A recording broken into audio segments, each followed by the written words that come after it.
ভীতি এবং অরাজকতা দেশে শুরু হয়েছিল। আমাদের মধ্যে বিশ্বাস জন্মেছিল এই দেশ আর কোনো দিনের জন্য ফ্যাসিবাদ মুক্ত হবে না, এই দেশ আর কখনো অন্যায় অনাচার থেকে এই জাতি আর মুক্তি পাবে না।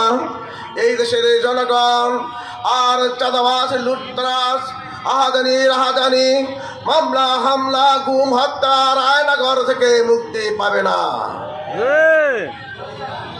এই 2024 সালে এমনি ভাবে যেখানে বৈষম্যমূলক এই বৈষম্য আন্দোলনের মাধ্যমে এই দেশের জালেমদের জুলুম থেকে দেশবাসীকে মুক্ত করার জন্য এই দেশের ছাত্র জনতা ঐক্যবদ্ধ হয়ে দুর্বার আন্দোলন গড়ে তুলেছিল, তখন অন্যায়ভাবে ফ্যাসিস্ট সরকার কাউকে গুলি করে হত্যা করা হয়েছিল, কাউকে আগুনে জ্বালিয়ে পুড়ে ছাই করে দেওয়া হয়েছিল, কাউকে গুলি করে তার মস্তককে মাথা থেকে আলাদা করে দেওয়া হয়েছিল।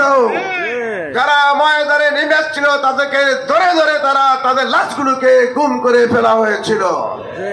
এমনকি আমাদের পরিবারগুলো পিতা থেকে সন্তান স্ত্রী সবাই বিচ্ছিন্ন হয়েছিল, পরস্পরের সাথে পরস্পরের যোগসাথে বন্ধ হয়ে গিয়েছিল। মানুষের মধ্যে ভয় ভীতি এমন ভাবে কাজ করেছিল, আপন ভাইয়ের সাথে স্ত্রীর সাথে সন্তানের সাথেও যোগাযোগ বন্ধ করে দেওয়া হয়েছিল। কিন্তু আল্লাহর দয়া এবং অনুগ্রহ, মানুষের ভোর রাতে উঠা চোখের পানি মানুষ আশাই করেছিল, সেজদায় পড়ে চোখের পানি ফেলে যখন আহাজার করেছিল, আল্লাহ তুমি ছাড়া এই জালেমের জুলুম থেকে অত্যাচার থেকে খুন এবং রাহাজানি থেকে নৈরাজ্য থেকে এই জাতিকে রেহাই করার কেউ নেই। তখনই আল্লাহর পক্ষ থেকে আবাবিল পাখির মতো এই দেশের ছাত্র জনতা নেমে এসে বুক পেতে দিয়ে অন্যায় এবং অনাচার গুলির মুখে নিজেদেরকে তুলে দেওয়ার মাধ্যমে এই জাতিকে মুক্ত করেছিল। সম্মানিত তৌহিদি জনতা, তারা কেন তারা জীবন দিয়েছিল? এই জাতির ভাগ্যের পরিবর্তনের জন্য, জুলুম এবং অত্যাচার থেকে মানুষকে শেষ করার জন্য, বাংলাদেশকে অন্যায় অনাচারে বিশেষ করে মানুষের অধিকার আদায়ের ক্ষেত্রে পরিবেশ সৃষ্টি করার জন্য তারা জীবন দিয়েছিল।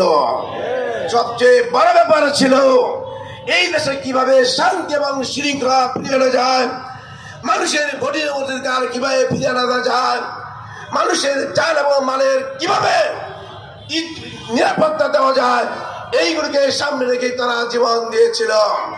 কিন্তু আজকে আমরা লক্ষ্য করছি যে শান্তি এবং শৃঙ্খলার জন্য, যে ন্যায় বিচারের জন্য, যে চাঁদাবাজ, যে লুটেরা, যে দখলদারিত্ব, যে দুর্নীতি, ব্যাংকের লুটপাট সহকারে যে অরাজকতার বিরুদ্ধে যুদ্ধ ঘোষণা করেছিল, আজকে যেন তারই প্রতিধ্বনি আমাদের সমাজে দেখা যাচ্ছে।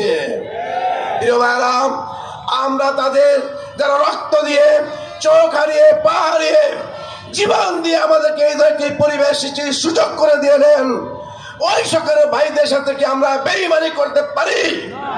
কিন্তু যে শান্তির জন্য তারা জীবন দিলেন, আমরা যদি স্থায়ী শান্তি না আনতে পারি, তাহলে কি তাদের রক্তের সাথে বেঈমানি করা হবে না? গাদ্দারি করা কি হবে না? বিশ্বাসঘাতকতা কি করা হবে না? সুতরাং আমরা ওই রক্তের সাথে বেঈমানি করতে পারি না। আর যদি বেঈমানি করতে রাজি না হই, আগামী দিনে এই দেশে স্থায়ীভাবে শান্তি কায়েমের জন্য, ইনসাফ কায়েমের জন্য, অরাজকতা লুটপাট চাঁদাবাজি বন্ধ করার জন্য আগামীতে জামাত ইসলামী ছাড়া বিকল্প কোনো কেউ নাই। সুতরাং আগামী দিনে জামাত ইসলামীকে ক্ষমতা আনার মাধ্যমে স্থায়ীভাবে এই দেশে শান্তি প্রতিষ্ঠার জন্য আপনাদেরকে আগামী দিনে আরো বেশি থেকে যে ভূমিকা রাখার আহ্বান জানিয়ে আমি আমার কথা শেষ করছি। খোদা হাফেজ। বাংলাদেশ জিন্দাবাদ, জামাত ইসলামী জিন্দাবাদ।